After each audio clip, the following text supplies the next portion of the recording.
2020 ജനുവരി 13-ലാണ് ഞാൻ ഇൻഫോസിൻ്റെ മൈസൂർ ക്യാമ്പസിൽ ട്രെയിനിങ്ങിന് വേണ്ടിയിട്ട് ജോയിൻ ചെയ്യുന്നത്. ആദ്യത്തെ 3 മാസം വലിയ കുഴപ്പമൊന്നും ഇല്ലായിരുന്നു. അത് കഴിഞ്ഞ് കൊറോണ വന്നു. അങ്ങനെ കൊറോണ വന്നപ്പോൾ നമ്മളവിടെ ഫുൾ സ്റ്റക്കായി. നമ്മൾ തിരിച്ച് നാട്ടിൽ വന്നു. നാട്ടിൽ വന്നിട്ടാണ് ബാക്കി നമ്മൾ ട്രെയിനിങ് കംപ്ലീറ്റ് ചെയ്തത്.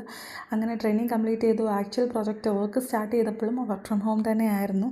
പിന്നീട് 2023-ൽ എനിക്ക് ഓൺ സൈറ്റ് ഓപ്പർച്യൂണിറ്റി കിട്ടി. അത് ഗ്രീസിലായിരുന്നു. ഗ്രീസിലൊരു ബാങ്കിന് വേണ്ടിയിട്ടായിരുന്നു. അത് ഏതൻസിലെ ഗിറക്കാസ് എന്ന് പറഞ്ഞൊരു സ്ഥലത്തായിരുന്നു ഞാൻ സ്റ്റേ ചെയ്തത്.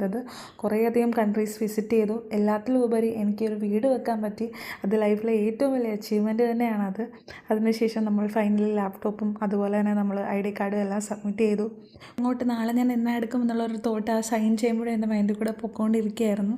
കാരണം 2 ഓഫർ കയ്യിലുണ്ടായിരുന്നിട്ടും എനിക്കൊരു ക്ലാരിറ്റി ഇല്ലായിരുന്നു എവിടെ ജോയിൻ ചെയ്യണം, മുന്നോട്ടുള്ള ലൈഫ് എങ്ങനെയായിരിക്കും. അങ്ങനെ ഒരു വലിയൊരു ടെൻഷൻ നമ്മുടെ കൂടെ അപ്പോൾ പൊയ്ക്കൊണ്ടിരിക്കുകയായിരുന്നു.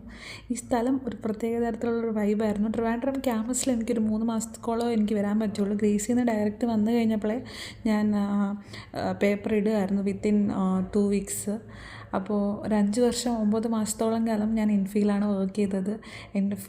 എൻ്റെ കരിയർ ബിൽഡ് ചെയ്തതെല്ലാം ഞാൻ ഇവിടെ ഇൻഫോസിസിൽ തന്നെയാണ്.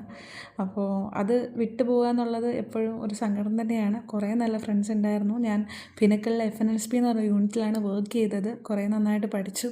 ഇനിയും തിരിച്ചിവിടെ വരാൻ പറ്റും എന്ന് ഞാൻ വിശ്വസിക്കുന്നു. അപ്പോൾ എല്ലാവർക്കും sign off from Vidya PV.